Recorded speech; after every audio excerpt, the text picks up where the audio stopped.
Sabi nila mga abe, ang buhay dito sa Canada ay parang halo-halo. Kompleto sa sangkap, pero kailangan mong haluin bago mo malasahan ang tamang timpla. Ganun din marahil ang kwento ng Nets Cafe sa Toronto.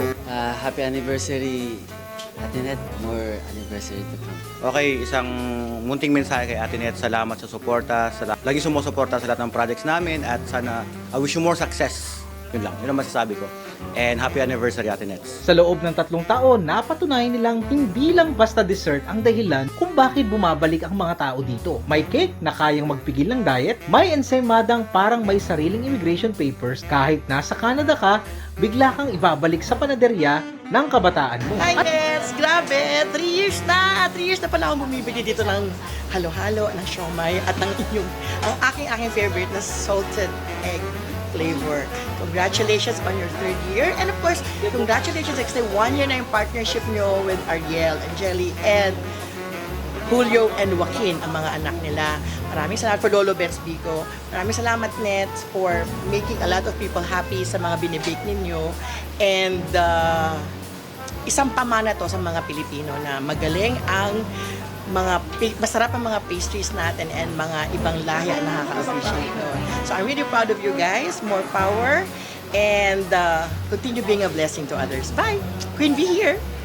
Mo. At may halo-halong parang may diplomatic immunity sa init ng tag-araw. Nakakatawa nga, ang cake dapat pang celebration lang. Pero dito, kahit ordinaryong araw, may dahilan para umorder ng isang slice. So yun, happy 3rd anniversary Ate Nets and Nets Cafe family.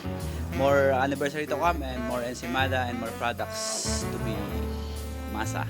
Ang ensaymada dapat pang merienda, pero nagiging almusal, tanghalian at minsan ay pasalubong pa. Ang halo-halo naman sa bansang 8 buwan halos malamig ay pinapatunayang hindi temperatura ang kalaban ng Pinoy kung hindi ang tukso. At sa likod ng lahat ng ito ay si Ate Net. Gusto ko pong magpasalamat sa lahat po ng sumuporta sa Nets Cafe sa 3 years po namin na journey, sa pagmamahal nyo po sa amin, sa patuloy na pagtangkilik sa aming mga produkto. Maraming salamat po sa mga pagmamahal nyo, walang sawang pagsuporta po. Maraming salamat po. Sa 3 years po na journey namin, thankful po kami sa inyong lahat dahil nandito po kayo lagi sa amin. Happy anniversary, Nets Cafe! Hindi lang siya naghahain ng pagkain, naghahain din siya ng alaala. Sa bawat cake ay may selebrasyon. Sa bawat ensaymada ay may kwentong inuuwi. At sa bawat halo-halo ay may paalaala na kahit gaano kalayo ang Pilipinas, pwede pa rin itong malasahan sa isang kutsara. Maligayang ika-3 anibersaryo, Ate Net. Maraming salamat sa pagpapatunay na minsan ang pinakamatamis na negosyo ay hindi lang tungkol sa dessert, kundi sa komunidad na bumubuo sa bawat kagat at bawat higop. Cheers sa mas marami pang taon ng cake, ensaymada, halo-halo at ang mga diet na laging nagsasabing, bukas na lang ulit ako magsisimula. Hello, Tita Net. Hello, Tita! Happy 3rd anniversary! Happy 3rd anniversary. We are so proud to be part of your family, the Nets Cafe family. Maraming salamat for helping our company and our Lolo Benz Bico grow. Yes. Many thanks. We especially love, cherish more your friendship. So, maraming salamat and Thank you. Congratulations.